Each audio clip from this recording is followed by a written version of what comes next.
안녕하세요. 김건우 목사입니다. 4월 19일 수요일입니다.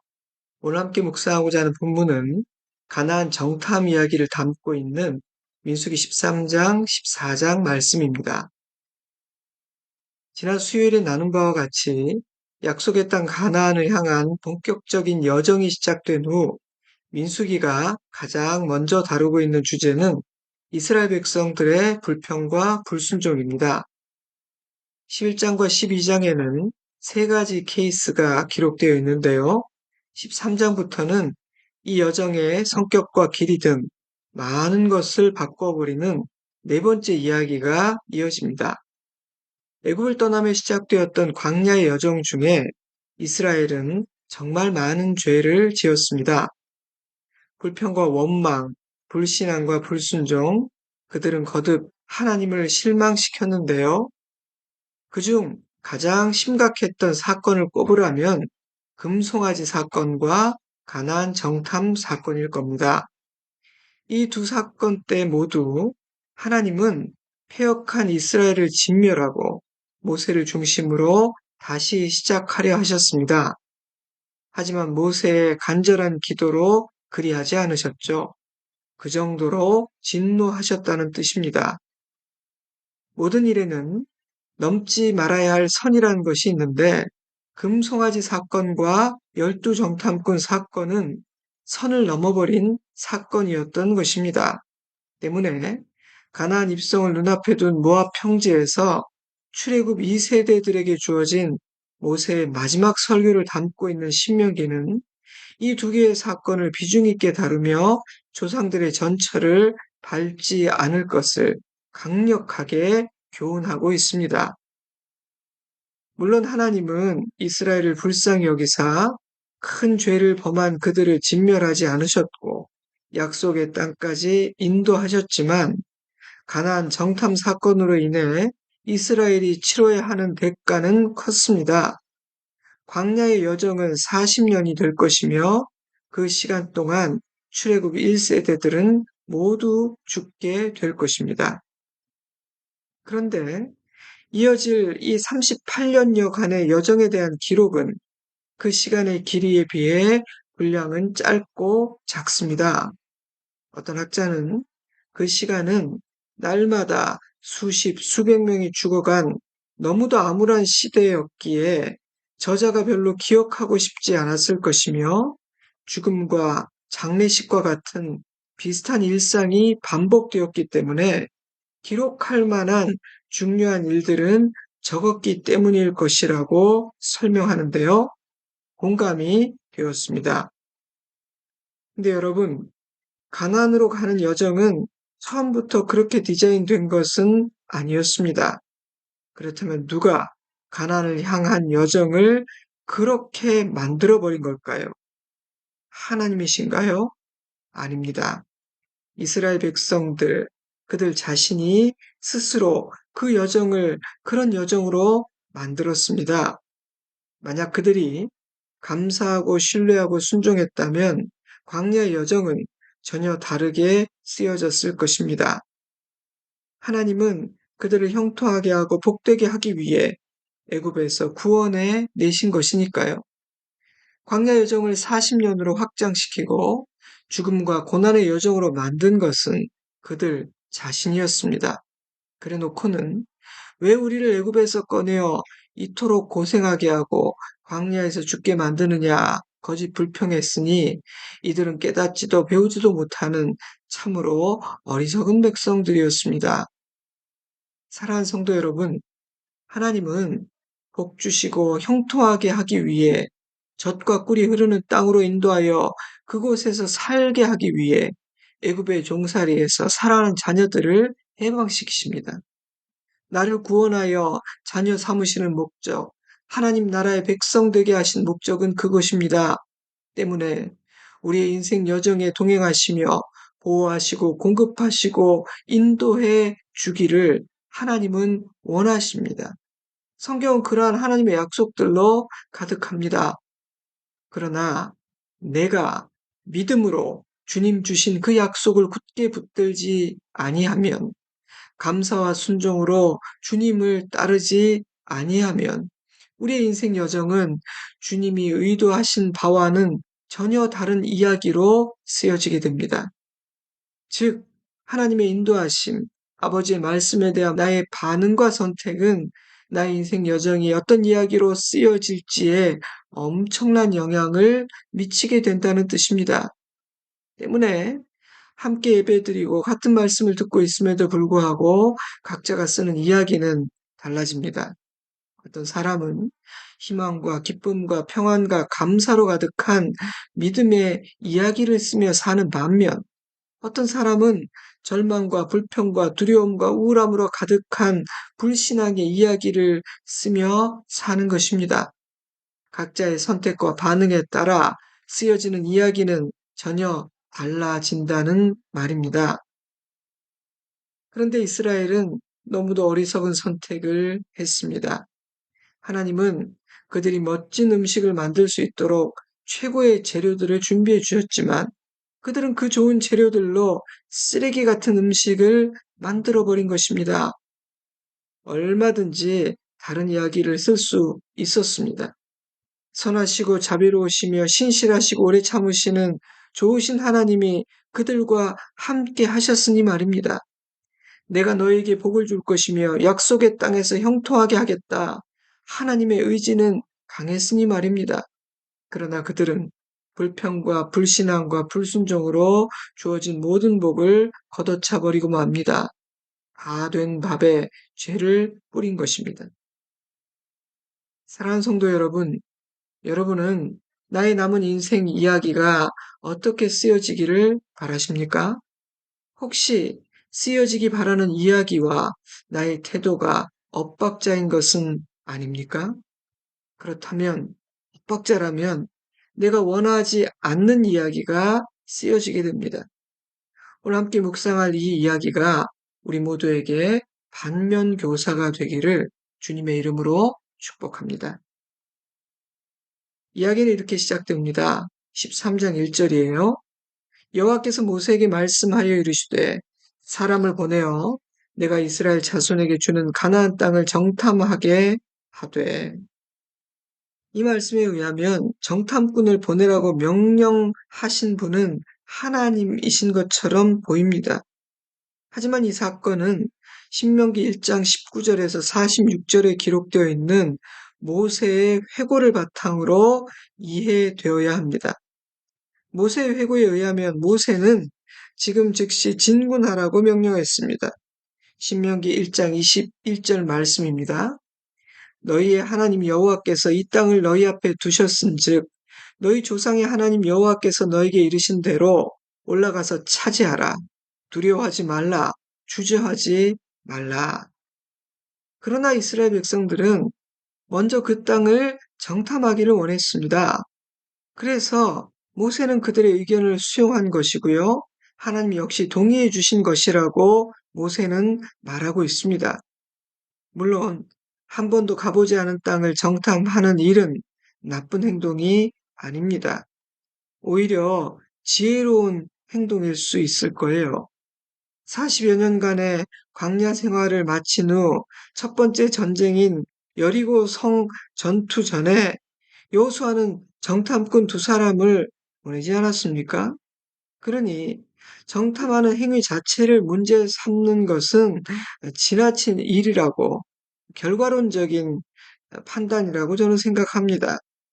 정탐도 해야 하고 정보도 모으고 전략도 짜고 의논도 하고 그리 해야죠. 신중한 것, 철저히 준비하는 것, 그런 태도들은 지혜로운 일이지 비난받을 일은 아니라고 저는 생각합니다. 하지만 하나님께서 가나안 땅에 첫 발을 내딛는 이 시점에서 정탐부터 하라 하지 않으신 데에는 이유가 있지 않을까요?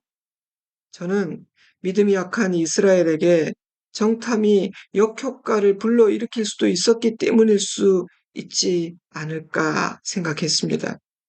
출애굽기 13장 17절을 보면 가까운 길이 있었지만 전쟁을 치르게 되면 애굽으로 되돌아갈까 걱정이 되어 먼 길로 인도하셨다는 말씀이 기록되어 있는데요. 어쩌면 같은 이유로 정탐 없이 곧바로 정복 전쟁을 시작하려 하신 것인지도 모르겠습니다.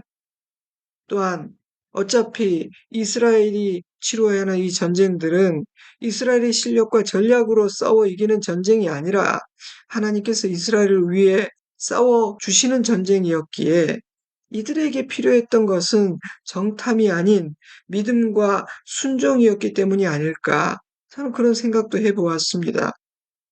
뒤에는 애국 군대, 앞에는 홍해가 가로막고 있던 절체절명의 순간 하나님은 이스라엘에게 어떤 말씀을 주셨는지 기억하십니까? 출애굽기 14장 13절입니다. 두려워하지 말고 가만히 서서 여호와께서 오늘 너희를 위하여 행하시는 구원을 보라. 여호와께서 너희를 위하여 싸우시리니 너희는 가만히 있을지니라. 아멘.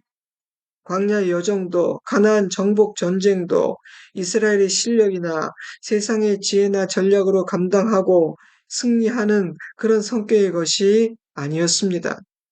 하나님이 인도하시는 여정이었고 여호와께서 친히 싸우시는 전쟁이었습니다. 그러니 그들에게 필요한 것은 인간의 전략이나 정탐이 아닌 믿음과 순종이었습니다. 이어지는 이야기를 살펴보면 정탐하지 않았더라면 좋을 뻔했다라는 확신이 더욱 강해집니다. 정탐의 결과는 두려움과 패배의식이었기 때문입니다. 이들은 싸우기도 전에 이미 패배했습니다. 그리고 또다시 불평하기 시작했어요. 하나님은 이스라엘의 믿음의 수준이 어떠한지를 아셨기에 이런 결과를 예상하셨기에 정탐을 생략하고 곧바로 전투에 돌입하기를 원하셨는지도 모르겠다는 생각이 저는 듭니다. 또한 가나안 정복을 위한 첫 전쟁인 여리고 전투를 살펴보면 하나님께서 하라 하지 않으신다면 굳이 정탐할 필요가 없겠구나라는 생각이 들어요. 물론 2명의 정탐꾼이 여리고성을 살피고 오기는 했지만 여리고 전투의 승리는 정탐꾼들이 준 정보에 기초한 전략으로 승리한 전투가 아닌 하나님의 말씀에 온전히 순종했기에 승리할 수 있었던 전투였기 때문입니다. 여러분, 그들이 믿음으로 하나님께 순종할 때 그 승리는 얼마나 완벽하고 압도적이었습니까? 그러니 핵심은요, 정탐을 하는 것이 옳으냐, 하지 않는 것이 옳으냐가 아닙니다. 핵심은 그때 그 상황 가운데 주시는 하나님의 말씀이 무엇인가입니다. 우리는 주시는 말씀, 하나님의 인도하심을 따라 순종하고 따라가면 되는 것입니다. 신명기에 의하면 하나님은 모세를 통해 두려워하지도 주저하지도 말고 올라가서 그 땅을 차지하라고 말씀하셨습니다. 하지만 그들은 정탐을 원했습니다. 하나님께서 베푸시는 놀라운 기적들을 체험했음에도 불구하고 하나님만을 온전히 신뢰하지 못하고 자기 눈으로 보고 판단하기를 원했던 것입니다.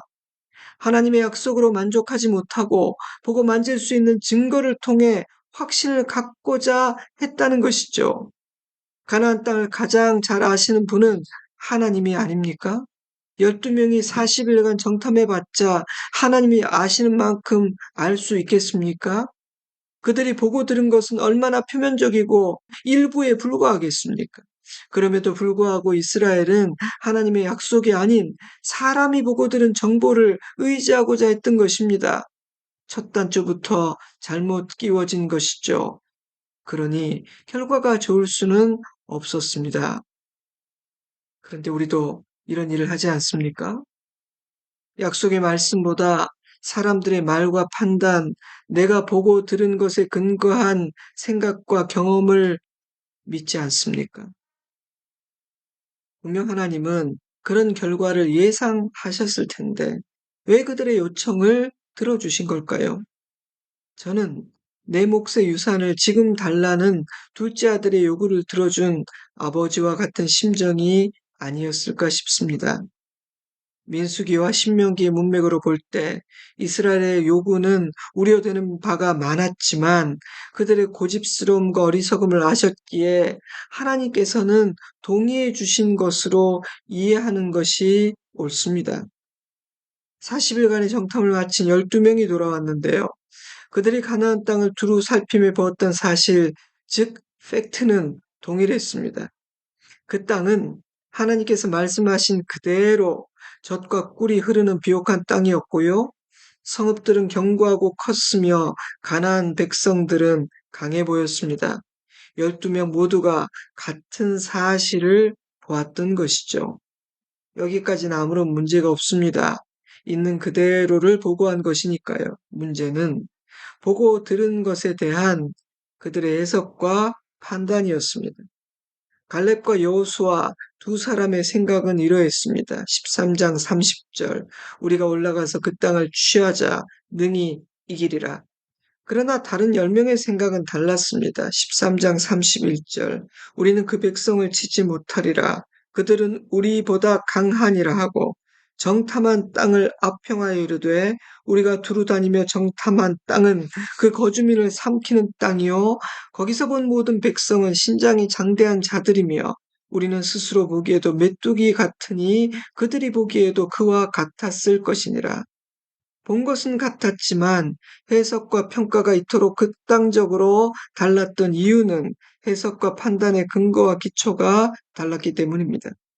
10명의 정탐꾼들은 자신들이 본 것을 근거로 사람의 판단을 했고 갈렙과 여호수아는 하나님의 약속에 근거한 믿음의 판단을 하고 있기 때문입니다. 그들은 그 상황을 하나님의 관점으로 보았습니다. 주님의 말씀 그대로였습니다. 그 땅은 너무나 좋아요. 그러니 비록 그 땅의 주민들이 크고 강해 보이지만 주님의 말씀 약속하신 그대로 그 땅을 우리에게 주실 것입니다. 그러니 가서 싸워 이깁시다. 그 땅을 차지합시다. 오직 두 사람에게만 그런 믿음이 있었던 겁니다. 백성들은 누구의 의견을 받아들였을까요? 10명의 의견이었습니다. 그들의 해석과 판단을 오롯이 받아들인 백성들은 밤새도록 통곡했고요. 그들이 가장 잘하는 일, 원망과 불평을 시작했으며 하나님이 세워주신 지도자 모세를 거절하고 스스로 지도자를 세워 애굽으로 돌아가려 했습니다. 하나님이 허락하신 약속의 땅에서 하나님의 백성으로 사는 것을 거절하고 이방 나라로 돌아가 종으로 살고자 했던 겁니다. 하나님은 너무도 답답해서 속이 터졌을 거예요. 이스라엘 백성 가운데에는 하나님의 심정으로 그러한 이스라엘의 불순종과 불신앙에 대해 아파하고 분노했던 단 두 사람이 있었습니다. 여호수아와 갈렙이었어요. 그들은 옷을 찢고 회개하며 백성들에게 이렇게 호소했습니다. 민수기 14장 7절 우리가 정탐한 땅은 심히 아름다운 땅이라 여호와께서 우리를 기뻐하시면 우리를 그 땅으로 인도하여 들이시고 그 땅을 우리에게 주시리라. 여호와를 거역하지는 말라. 또 그 땅 백성을 두려워하지 말라. 그들은 우리의 먹이라. 그들의 보호자는 그들에게서 떠났고 여호와는 우리와 함께 하시느니라. 아멘. 이들의 말이야말로 백성들이 들어야 할 하나님의 음성이었습니다. 백성들은 이들의 말에 귀를 기울였을까요? 그렇지 않았습니다. 오히려 돌로 쳐 죽이려 했습니다. 왜 백성들은 이 두 사람의 믿음의 보고가 아닌 10명의 불신앙의 보고를 받아들인 걸까요? 다수 결여에서 밀린 걸까요? 10명이 큰 소리로 말하니 더 믿을만하다고 생각한 걸까요? 그렇지 않습니다. 하나님의 음성을 알아듣는 귀가 없었기 때문이며 듣고 깨달을 수 있는 영성과 지혜와 믿음이 없었기 때문입니다. 하나님께서 주신 약속을 가벼이 여겼기 때문이며 이들에게 믿음이 없었기 때문입니다. 하나님의 약속이라는 관점으로 상황을 해석하고 판단할 수 있는 실력이 없었던 까닭이었습니다. 사랑하는 여러분, 영적으로 깨어있고 믿음 위에 서 있으면요. 믿음 없는 만 명의 큰 외침이 아닌 단 한 사람이 외치는 믿음의 말이 훨씬 크게 들립니다. 때문에 세상은 다수결의 원칙을 따라 만 명의 외침을 따르지만 믿음의 사람들은 하나님의 관점에서 말하는 믿음을 가진 한 사람의 소리에 귀를 기울이고 그 말씀을 근거로 선택하고 행동하게 됩니다. 다수의 생각이 언제나 틀린 것은 아니지만 다수의 생각이 언제나 옳은 것도 아닙니다. 그러므로 수많은 소리들 가운데, 우리에게 들려오는 수많은 소리들 가운데 무엇이 하나님의 뜻을 담은 하나님의 음성인지를 분별하는 실력은 너무도 중요합니다. 여러분, 이 말세에는 더 중요한 실력입니다. 하지만 이스라엘 백성들에게는 그런 실력이 없었어요. 그래서 그들이 들어야 했던 여호수아와 갈렙의 보고를 묵살합니다. 그래도 두 사람이 하나님의 말씀, 주님의 메시지를 외치자 돌로 쳐 죽이고자 했습니다. 사랑하는 성도 여러분, 지금 나는 어떤 상태인 것 같습니까? 여호수아와 갈렙의 관점과 그들의 보고가 내가 받아들이고 따라야 할 관점이요 하나님의 음성임을 알아챌 수 있는 영적인 상태입니까? 사랑하는 여러분, 그런 상태를 날마다 유지해야 합니다. 믿음으로 하나님의 마음을 대변하고 선포하는 갈렙과 여호수아, 하나님이 아끼는 이 두 종을 백성들이 돌로 쳐서 죽이려 하는 그 순간, 그때까지 침묵하시던 하나님이 나타나 이렇게 말씀하셨습니다. 14장 11절입니다. 이 백성이 어느 때까지 나를 멸시하겠느냐? 내가 그들 중에 많은 이적을 행하였으나 어느 때까지 나를 믿지 않겠느냐? 내가 전염병으로 그들을 쳐서 멸하고 내게 그들보다 크고 강한 나라를 이루게 하리라. 하나님의 입에서 이런 무서운 말이 나오게 만든 이스라엘 백성들은 정말 대단한 사람들입니다. 여러분 칭찬 아닌 것 아시죠? 이스라엘이 끝장날 위기였습니다. 그들의 이름이 역사에서 사라질 위기였습니다. 그런데 이스라엘 이름이 남아 있습니다. 그 이유가 무엇일까요? 그 순간 11장, 12장에 기록된 불평 사건 때처럼 모세가 하나님께 간절히 기도했기 때문입니다. 모세는 하나님의 약속과 성품에 의지해서 기도했습니다. 그는 하나님의 자비와 긍휼에 호소했습니다. 하나님의 명예와 이름을 위해서라도 우리를 살려주셔야 한다고 주장했습니다. 백성들은 모세를 비난하고 아프게 했지만 모세는 자신에게 주신 사명에 충성했던 것입니다. 하나님은 모세의 기도를 들으셨어요. 하지만 하나님을 불신하고 원망과 비방을 일삼은 이스라엘 백성들은 대가를 치르게 될 것이라고 분명하게 말씀하셨습니다. 14장 22절이에요. 내 영광과 내 이적을 보고서도 이같이 10번이나 나를 시험하고 내 목소리를 청종하지 아니한 그 사람들은 내가 맹세한 땅을 결단코 보지 못할 것이요. 또 나를 멸시하는 사람은 한 사람도 그것을 보지 못하리라. 그러나 내 종 갈렙은 그 마음이 그들과 달라서 나를 온전히 따랐은즉 내가 그를 인도하여 드리리니 그의 자손이 그 땅을 차지하리라. 아멘. 10명의 정탐꾼들의 믿음 없는 말을 받아들인 이스라엘 백성들은 이어지는 38년 동안 서서히 하나둘씩 죽어갔고 10명의 정탐꾼들은 즉결 심판을 받아 그 자리에서 죽임을 당했습니다. 그러나 여호수아와 갈렙은 가나안 땅에 들어가게 될 뿐 아니라 그 후손들도 번성하게 될 것입니다. 사랑하는 성도 여러분, 믿음과 순종에는 반드시 하나님의 보상이 따르고 불신과 불순종에는 반드시 하나님의 형벌이 따라옵니다. 그것이 하나님의 공의입니다. 하나님의 공의는 지금도 작동하고 있습니다. 주님 다시 오시는 그날 하나님의 재판정이 열릴 때 온전하게 실행될 것입니다. 깜짝 놀란 이스라엘은 지금 즉시 가나안으로 가겠다고 말했습니다. 그러나 그것은 하나님의 뜻이 아니었기에 모세는 만류했습니다. 민수기 14장 42절입니다. 여호와께서 너희 중에 계시지 아니하니 올라가지 말라. 너희의 대적 앞에서 패할까 하노라. 아말렉인과 가나안인이 너희 앞에 있으니 너희가 그 칼에 망하리라. 너희가 여호와를 배반하였으니 여호와께서 너희와 함께하지 아니하시리라 하노라.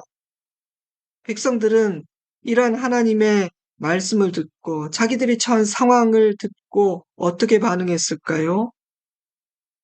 그들은 모세의 말을 듣지 않고 올라갑니다. 그리고 큰 패배를 당하게 되죠. 이들은 하나님의 말씀이 아닌 자신들의 생각을 끝까지 고집했던 너무도 어리석은 백성이었던 겁니다. 하나님께서 함께하지 않으시는데도 올라가면 패배할 수밖에 없다는 사실을 아직도 깨닫지 못했습니다. 하나님과 함께하고 하나님의 말씀에 순종할 때에만 소망이 있고 승리할 수 있다는 사실을 아직도 이들은 이해하지 못하고 있습니다.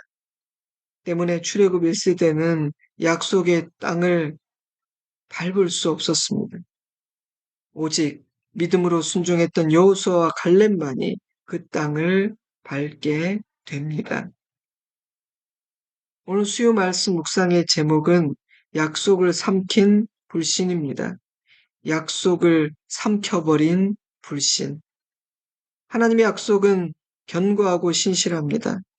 그러나 인간의 불신은 그러한 하나님의 약속을 삼켜버립니다. 오직 믿음과 순종만이 하나님의 약속을 현실로 만듭니다. 오직 믿음의 사람, 순종하는 자들만이 하나님의 약속을 현실로 체험할 수 있습니다. 사랑하는 성도 여러분, 저와 여러분에게 믿음이 있기를 주님의 이름으로 축복합니다. 믿음과 순종으로 첫 단추를 잘 끼웁시다. 하나님의 말씀, 하나님의 약속이 나의 모든 해석과 판단의 기초가 되는 삶을 살아갑시다. 우리 귀에 들리는 수많은 소리들 중 내가 아멘 해야 할 소리를, 그 말씀을 알아듣고 선택하는 실력을 기릅시다. 이제 잠시 기도하는 시간을 갖도록 하겠습니다. 너무나 중요한 말씀입니다. 다시 한번 듣고 묵상하면 좋을 것 같아요. 저는 주일에 뵙겠습니다. 사랑합니다. 축복합니다. 평안하십시오. 샬롬.